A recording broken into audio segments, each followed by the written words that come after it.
Hey, welcome back into the PowerMizzou.com podcast. This is our weekly show, State of the Tigers, brought to you by our buddy James Carlton at State Farm Insurance in Webster Groves, Missouri. CarltonInsurance.net, where you can reach him, 314-961-4800, the number. Normally, we do this show on Monday nights. We have moved back to Friday this week, and we're going to tell you exactly why right now. Special guest, Kareem Rush. I think you guys probably know who he is. And Kareem, our sponsor, James Carlton, donates $25 to Mizzou's NIL fund for every quote he gets as a result of this show. So we'll get to the reason we're talking to you in a minute, but here's the important question. If Kareem Rush is a high school recruit today or coming out of the transfer portal, the NIL price tag for Kareem Rush to play basketball at your school is what? It's probably not knowing what I know now about NIL deals. I'm probably 2 or 3 mil. This is kind of the start benchmark, and then kind of go from there. Right. That's where we start the conversation, and then Yeah, we can absolutely. negotiate after that. I mean, in all seriousness, though, every time I talk to somebody who played before like 2020, do you ever look at this and go, "Man, how different would things have been if I was a recruit now?" I mean, you have a little jealousy, of course, but you also are happy for the players that has finally got to a point where we are being compensated. So you want to shout out to Ed O'Bannon for starting this whole thing long time ago. So seeing that these kids can now benefit from all those that previous work from all those years, it makes the former players feel good. But there's definitely a little jealousy because I would have stayed in school as long as I possibly could if I was, getting some of this money these kids are getting. But kudos to them. I'm happy to see that it's an open market now. These kids are generating millions and millions of dollars for the university, so it makes sense. They can have a portion of it. Yeah, we're going to talk some Mizzou basketball with you and go in the Wayback Machine a little bit, but first off, want to kind of get to why we're having you here, and your people reached out to me from Mashville Spirits. You are now Yeah. a bourbon designer, as I understand it. So I'm just gonna leave that open to you and let you tell the people kind of what you're doing. Yeah. So it's been a labor of love. My post-career entrepreneurial pursuits have been wide and varies. So about 18 months ago, one of my partners, Ziggy Cormando, who's one of the co-owners in Nashville, brought me the idea. Said they were basically white labeling bourbons because everybody knows how successful the Ryan Reynolds Aviation Gin, the Rocks Gin, tequila, Casamigos has sold for hundreds of millions, if not billions of dollars. So these huge celebrity-driven brands are always kind of a hot topic. So he asked me, did I know anyone that may have a big enough following to want to be involved with this? And I told him that, coincidentally, I started an ABL league. So circle back in 2018, I did a KU-MU game here in Kansas City, just kind of centered around, alumni sports. And, I thought it'd be a great idea to bring, college alumni teams back and play, especially some of these former players, overseas guys want to come back and play in the summertime. And this is when the Big Three was just getting started. I played in the first year of the Big Three. So I saw how many guys my level of experience still wanted to play. And the TBT tournament was going on at the same time, that $1 million winner take all tournament in Vegas. And I saw that 27 of those teams were alumni teams. So I thought, why not create a league specifically for alumni teams to play back on college campus? I thought it'd be a win-win for the universities, for the players, and the fans all alike because all these players that go overseas kind of get lost in translation. You can't follow them, but they all want to come back and play in front of those fans that love them. So that's kind of where the idea started with the league. 2019, we had 2 games. But obviously, through COVID, it fell on the shelf, and then we brought it back in 2023. We had Georgetown versus Maryland, sold that out. We did in 20. We had 5 games in 2023. So along that process, I told him I had all these former legends tied to these different universities that are already tied to these alumni associations because I look at bourbon as kind of a higher price, kind of deal. So alumni be more opt to kind of buy these things. So I said, why not create a exclusive line for college alumni teams, have some of these, former legends become the ambassadors, do a really cool packaging where we sign it and they become kind of collector's gifts. So that's kind of where the idea was birthed. We finally launched about a month ago. We started with KUMU, that's the low hanging fruit, and we can kind of, play into that whole rivalry between me and my brother. So we started off, and so far so good. We've locked in distribution in both Kansas and Missouri. So we're just trying to find ways to, get tied to the universities. We want to do a scholarship fund back through some sales. So it's a very exciting project. I'm excited to kind of get back in touch with Mizzou. I actually got a call with Coach Gates next week. So I did a small post game basketball show this year on St. Louis Hub, based out of St. Louis. So I was I had a great time kind of catching back up with the program, seeing the amazing, turnaround that he had this year. And, I'm excited for where the program is going. So I'm excited to talk to Dennis next week and kind of seeing what his thoughts are on the portal, how he's going to replace Caleb and, and Tamar and all those guys. So I'm looking forward to kind of really kind of getting back involved with the program. Yeah, let us know what he says because we're all interested in finding out exactly Yeah, what they're going to do yeah, yeah. too. So your bottle here is the black gold bourbon, kind of a Black and Mizzou gold. label, and your brother Brandon has the crimson and blue bourbon. So I Yep. want to know, like, how involved were you guys in this process? Like, do you get to taste this and go, "Hey, here's what I want"? Because look, I think there's a lot of people listening that go, "Hey, I could do this. I could taste bourbon and recommend things." Oh yeah, it was my blend. So my partners Okay, do all the back end logistics stuff. So as far as the development of the overall brand, that was all me. I brought in my brother because he's the easy KU. It's difficult for me to be calling right. KU people and say let's do this bourbon. So I brought in my brother. I got Mario Chalmers on the KU side, and what I'm gonna do, I do a collector's box for each, probably 4 to 6 legends of each school. So I'm gonna do one for Anthony Peeler. I probably do one for Sophie Cunningham. So they become collector's items, and then in the box, like I said, I send you guys a picture. I'll actually send you a bottle so you can actually have it and showcase it on the show. Inside, there's a photo of me that has a quote from me. It has all my career accolades. Those are signed, and then I'm doing 500, per player. So in one of those 500, it'd be a Willy Wonka style golden ticket. If you win that golden ticket, you get a chance to go to the rivalry game with me or my brother, or host a watch party while I bring in some of the legends, and you can get a chance to do some cool experiences. So we're doing a lot of cool things tied to it. Cigars, a lot of fun stuff that just kind of just selling nostalgia, some connection that we have to our universities, the love that we have for the black and gold. It is something I want to kind of provide, cool and unique experiences and products, so these guys can have our new NIL, so we had Ricky Paulding, Arthur Johnson. We can kind of come back and sell some stuff to, get a little bit of NIL money in our own way. You get that back pay. Yeah, yeah. So it, I remember 'cause I was okay with everybody was rocking my jersey. I got no money from that. So now to right. see, it come full circle, it's pretty exciting. Yeah, it was just the generic 21 with no name on the back, and nobody Yeah, knew yeah, who that yeah, was. yeah. No, That's just my favorite number. yeah, yeah. You mentioned you got some distribution deals. I mean, like if fans wanted to go out, can they go get this somewhere, or how would they go about kind of looking you up and taking care of that? Yeah, yeah, yeah. I mean, so we've been pre-selling for the last month or so. We are close to being fully ready for production and shipping out. So they can go to educatedspirits.io and order those pre-sale bottles. Those will ship out within the next 2 weeks. So we've had a pretty good run of sales so far. We got a huge marketing push. I'm doing a really cool competition series starting in June here in Kansas City. What's called Educated Mix Masters, where we bring in 6 bartenders. They craft up cool, unique cocktails utilizing the educated spirits. We give them a $500 cash prize, and we kind of launch it across different bars and scenes around Kansas City. And also, I thought it was a really cool idea for kind of a tailgate experience.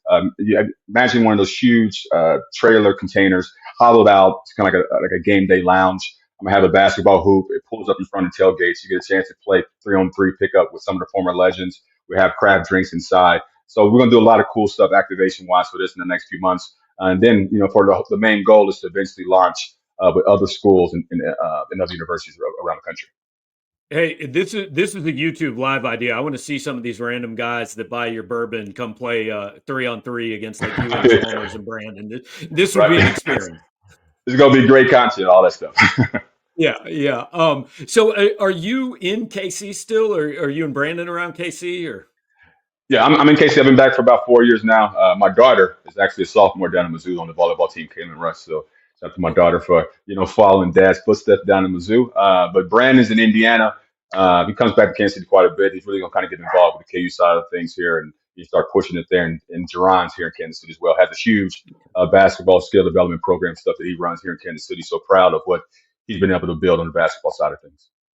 So I want to take you way back talking about your brothers. I mean, look, anybody that knows anything about basketball in Kansas City knows that family name for sure.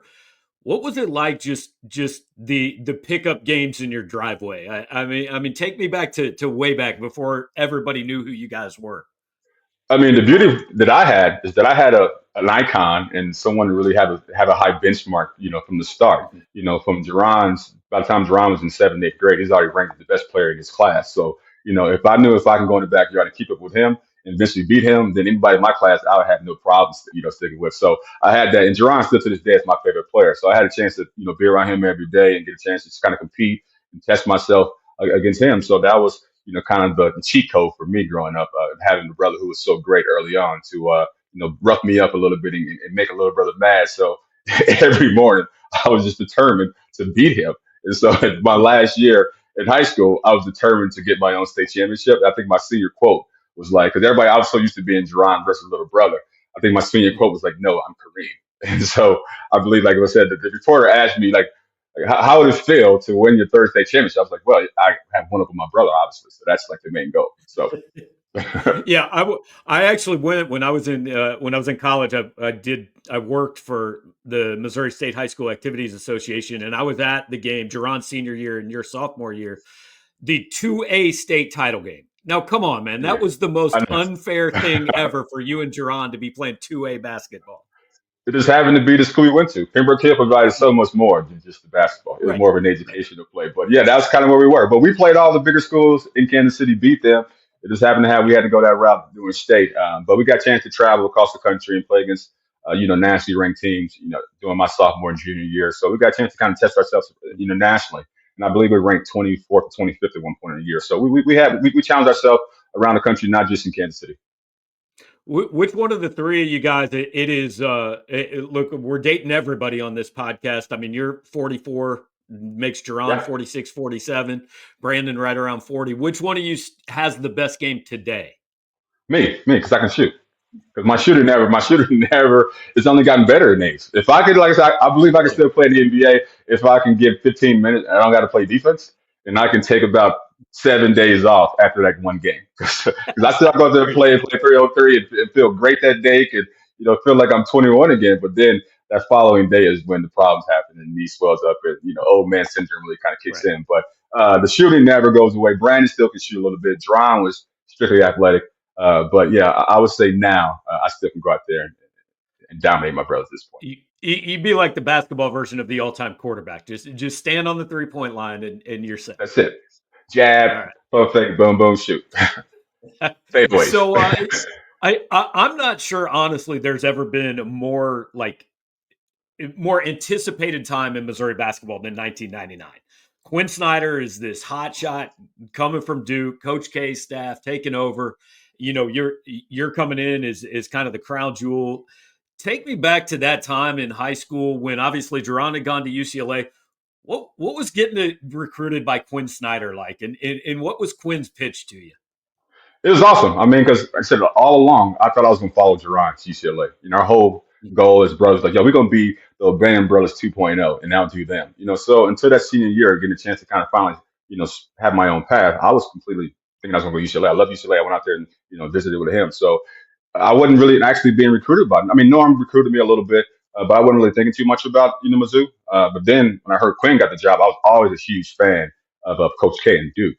So I started kind of researching, Coach K and Coach Q. And then I realized he's a young guy. He came into my mom's house and my grandma's house with him and Tony Harvey, this young 32-year-old guy with the hair, charmed my mom and grandma. And then it come to find out that me and him share the same birthday. So we're born on the same day. So I was like, oh man, this is destiny. My boy Josh Kroenke, we already said we was gonna go. So we kind of came and did well, yeah, let's just go to Mizzou, do our own thing, and forge our own path. So it was exciting to stay home. My brother was dealing with home sickness and stuff being out in LA, so I didn't want to do that. And said to being the first recruit for Quinn was always like an awesome opportunity for me. Hey, I would love to say just go for 30 minutes and tell me Tony Harvey stories, but this is a family podcast. We're not going to go there. But do you still keep in touch with Quinn? Not as much as I need to. I do keep in touch with Tony. A couple guys still close are still in close in contact with Quinn, Jake Jackson, who I'm still close with. Obviously, Josh, Ricky Paulding, Arthur Johnson. We all got a chance to come back a couple years ago for that Elite late eight run. I mean, 20 years. I was like, wow, it's been 20 years. So it was a good chance to guys see those guys. I still see JP and talk to JP on social media quite a bit. Keon is doing his thing, recovering from what happened to him. So happy to see him back on track. So yeah, a lot of guys, the family's always there. With social media, you're never too far away from you seeing what guys are up to. But again, I'm hoping that Dennis can start kind of facilitating and having all these guys come back. like all these other major universities, they always have guys come back and kind of form that brotherhood. And I believe in what I'm doing with Educated Spirits and all these other things that I'm doing. I can start facilitating some of that stuff and bringing guys back and getting more involved with the program in the universities.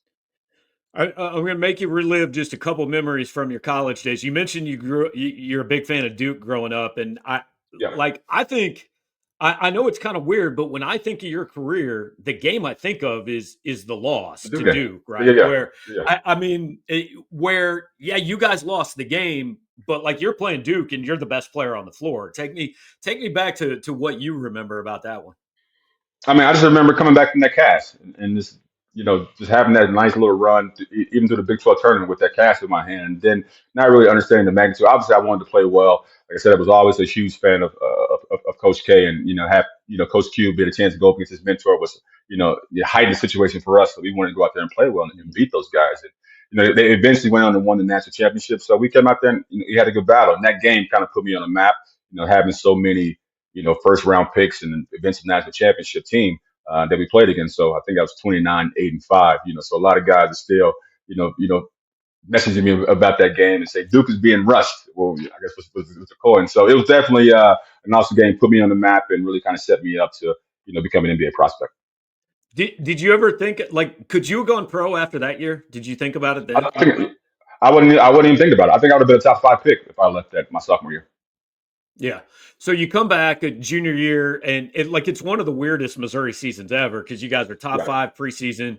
Frankly, not a very good regular season. But then you go into the tournament, and I mean, I'm not sure that people realize that team. The starting lineup is Kareem Rush, Clarence Gilbert, Arthur Johnson, Ricky Paulding, and Trayvon Bryant. I mean, I'm not sure Yeah. Missouri's ever put more talent on the floor than that. And you guys make the run. What was that year like for you? Kind of down most of the year and then just this Yeah. unbelievable 3 week run. It was definitely a disappointing year, especially for us. We had those expectations going. I think we were preseason top 2, especially coming off that Duke game. We had a lot of hype, and the reason why I wanted to come back was to win National Player of the Year. Those were my goals. That's what me and Q talked about that summertime. So I didn't think we realized the magnitude of losing Brian as our point. Clarence was a shooting guard scorer. So that allowed teams to kind of double us, and we just didn't really adjust properly.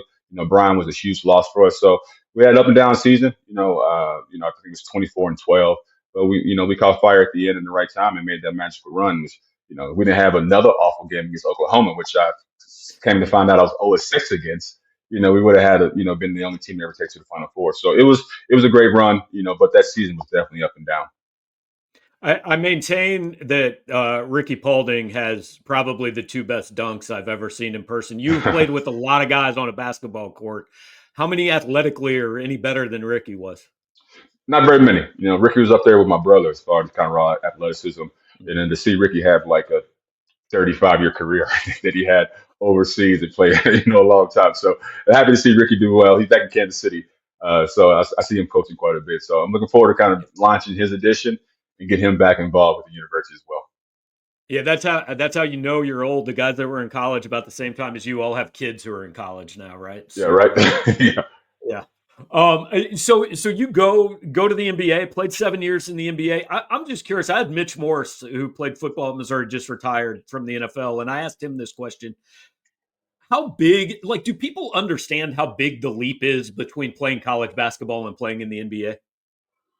I don't think so because people would still be talking smack and thinking they can beat the 10th, 12th, 11th guy on the NBA team. I'm like, Right. those guys were like college stars, legends. Like Right. those Like, guys will like you are destroy the you. best player on every court except maybe your older brother that you ever stepped on until you got to the Exactly. NBA.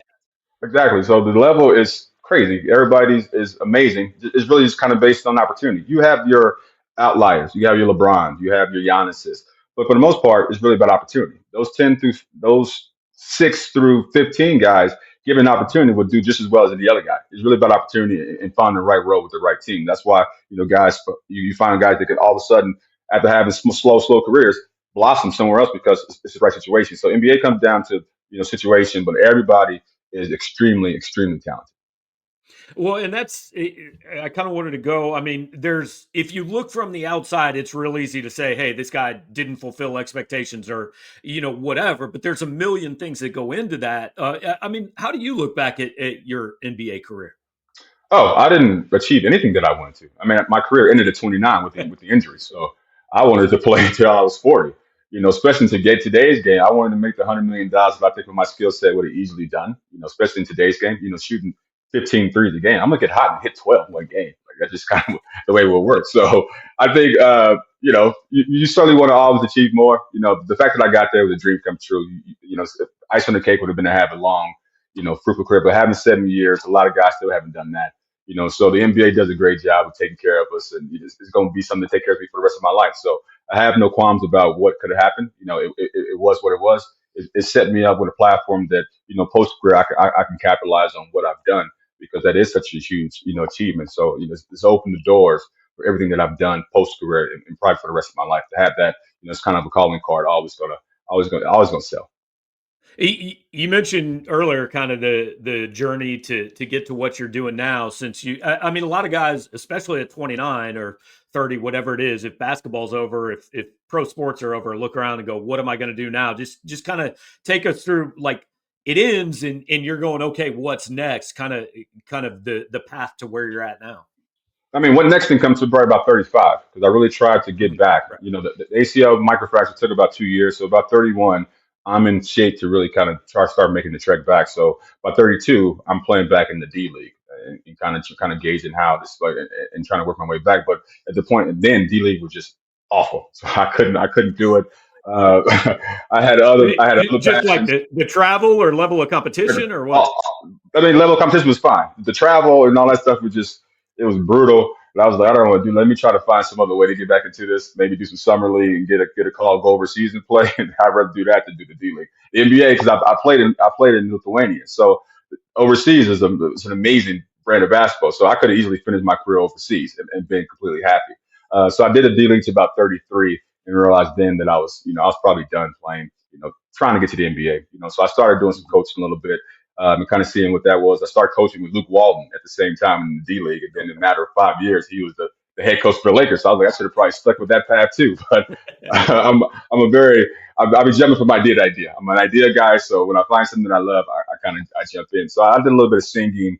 I had a Billboard Top 40 song out there in the R&B charts. So I sang for a while. I toured for a while with that, and I just kind of flexed, my creative juices and try to find, different outlets for, leveraging who I was as a basketball player, and then kind of doing some business tied around that. So I've done real estate. I've done, men's custom suits. I've done a lot of different things, but all the while just kind of acquiring different skills that eventually would pay off into one major deal. So the ABL was kind of the first deal that I kind of put all those eggs in one basket and kind of built that, and I saw some success there. And then, along the way, these small things like the bourbon, like the coffee that I'm launching, all comes, with that. So just utilizing all those skills and knowledge that I've learned over the last 10 years and putting it to use here, with this new venture.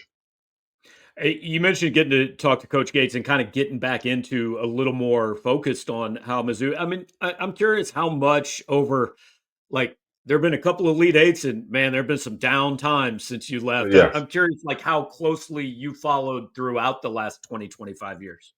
I haven't followed very much. I mean, it's been so many coaches that you kind of you lose that connection to come back. And if you're not coming back and being involved, it's kind of hard to follow college basketball with everybody having lives and kids and businesses going on. So the last few years when Dennis got the job, I've known Dennis for a long time. I actually met Dennis back when we were 17 at the Jordan's flight school. So when he got the job, I was excited to kind of see him and what he's going to do. And after his first year, I was kind of excited about what was to come. And then I kind of touched in a little bit last year and saw that they had a disastrous year, and Right. I was nervous that Dennis wasn't going to be there, but I was happy that they showed some some patience with him, let him kind of come back, and to kind of see the full circle they did this year was amazing to see. I followed a lot of the games this year because I was doing the post game basketball show, so I saw the turnaround, I saw the culture he's building, so I'm excited to kind of see what they're doing. With the new Wild West, the transport portal, who they bring in, and if I can kind of help and do anything they can to recruit and be a part of it, I'm open to doing that and excited to kind of be back a part of it. All right. So, last basketball question for you. If you watch some of the games this year, like we're watching Caleb Grill hit from 40 feet, right? Just pull up, Yeah. no problem. So, you got to take yourself out of this conversation. Who's the best shooter you've seen play basketball at Missouri? I mean, efficiency wise, I mean, Tamar's up there. He had the first 50, 40, 90 season. I think that needs to be highlighted. I mean, I think I was listening to John, and John said I came close my freshman year. I had 50, 40, and 75 from the free throw. So I could have Okay. had the first, I could have had a 90 season too. But yeah, efficiency wise, Tamar was great. But obviously, Caleb, what he does, the way he spaces the floor, a pure shooter to see turnaround that he's had coming back from injury. I would say Caleb, but Clarence is my guy. So the best shooter that I've played with is probably Clarence. Yeah, I mean, Clarence. Once the first one went in, nobody knew what might happen with Clarence the It's rest over. of the Yeah, night. you can go 12 threes, but you hit that one time, or you can have a Oklahoma game where he struggles and we missed that Final Four. Exactly. All right. So again, it's Mashville Spirits, the black and gold bourbon. Again, what's the website where people can go? Yeah. Go to www.educatedspirits.io. Our tagline is "Taste Tradition in Every Sip." Like I said, we're gonna have some cool stuff tied to the brand. We're gonna be coming down to Mizzou doing some brand activation events. Probably this upcoming year. So looking forward to kind of connecting with the university. We're getting down there, and you guys will see a lot more of us. See a lot more of the legends tied to the brand. Like I said, the main goal is to kind of have us come back and be parts of not only just the basketball portion, but the university as a whole, and kind of come back and reconnect. I think a lot of guys, miss that connection that we had with the school. And apparently, got to get that volleyball NIL going, right? Yeah, yeah, I know. Yeah, yeah. So yeah, part of the proceeds go to the NIL volleyball team for my daughter. Perfect. Perfect. Well, Kareem, appreciate it, man. It's been great. Looking forward to trying it. And let's be clear, your bourbon is better than your brother's. Right? Absolutely. Yeah, yeah. It's just a little bit better, of course. Right. It's still buy the other Yeah, stuff if you want, yeah, but yeah. We put a little additive in the KU one to make it a little bit sour, but it's still good. all right, Kareem, appreciate it, man. Good catching up, and look forward to maybe seeing you down here in Columbia soon. All right, thanks, Gabe.